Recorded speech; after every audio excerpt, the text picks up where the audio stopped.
Hi everyone, I'm Colin Adam, and this is the next in our series of conscious conversations. The topic that we've chosen for this one is a question that's been asked of us quite a lot recently, and it's around the Enneagram, and it refers to Enneagram types. And the question that has come up is, can an individual have two Enneagram types? Well, there's a couple of things with that. The first is the word type. In the five lens approach, we tend to avoid that word type, and we prefer to use words like Enneagram style or pattern of behavior. And the reason for that is the word type feels a little bit boxed in. It feels a bit like my feet are in a concrete block and I can't really move too far away from this position that I'm stuck in. I'll speak a little bit more about that as we go through. But the view around the Enneagram model is that we have one primary Enneagram style that dominates our personality and our behavioral repertoire in general. And our Enneagram style tends to affect our worldview, what we pay attention to in the world. It affects our values and attitudes. It affects our patterns of thinking and our ways of feeling, our emotional patterns as well. So it pervades our whole personality and gets expressed in various behaviors that emerge from that. So having said that, we're also influenced by other Enneagram styles as well, in addition to our primary style. And it's certainly true that some of those other styles will be more influential than others. So some will be more familiar and some will be less familiar. And they will be influenced across the board by these other styles. So I need to mention the concept of integration. So levels of integration are quite important to understand when we talk about Enneagram and Enneagram patterns and styles. So integration is a kind of a ladder. So at high levels of integration, we tend to be functioning at our best. So within our Enneagram pattern, we tend to be displaying effective behaviors. We're coping well with the world around us and our relationships. We're quite adaptable to circumstances. Stress levels tend to be on the lower side as well in general. At lower levels of integration, the opposite will be true.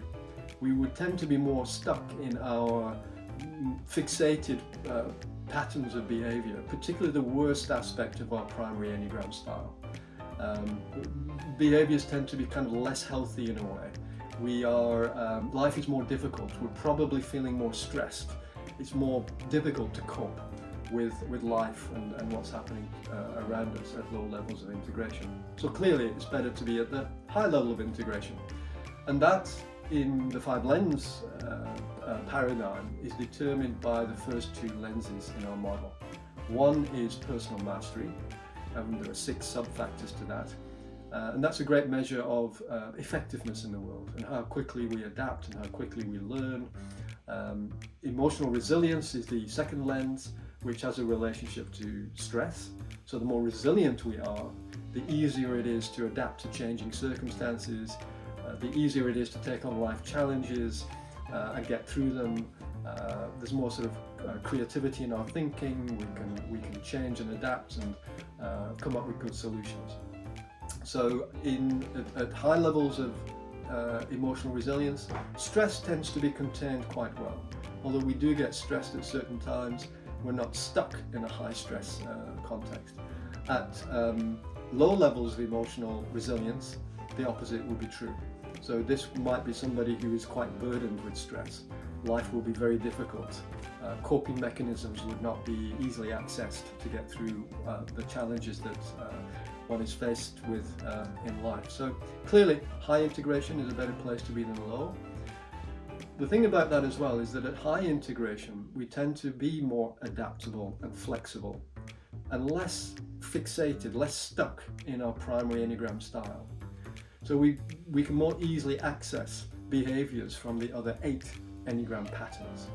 There will still be some that we find more easily accessible than others, but it does create more flexibility. And in fact, when people are operating at high levels of integration, it's a little bit more difficult when one observes them to determine what is their primary Enneagram pattern, because they're not so stuck in one style. At the low levels of integration, of course, it is somebody who will be more stuck or fixated in the less healthy aspects of their behavioural patterns associated with the Enneagram, and life would be quite a bit more difficult.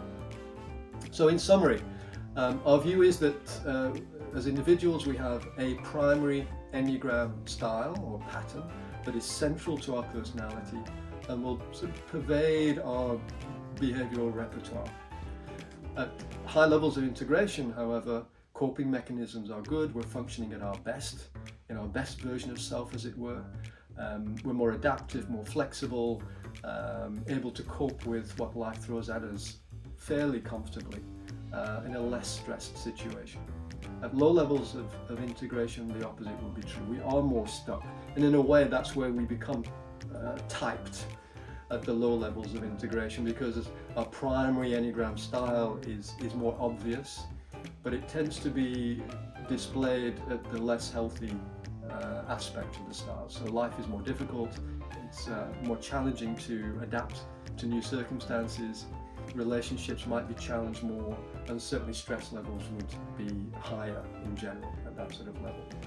And that's our answer to the question. So thank you very much, and I look forward to connecting with you next time in our next episode of Conscious Conversations.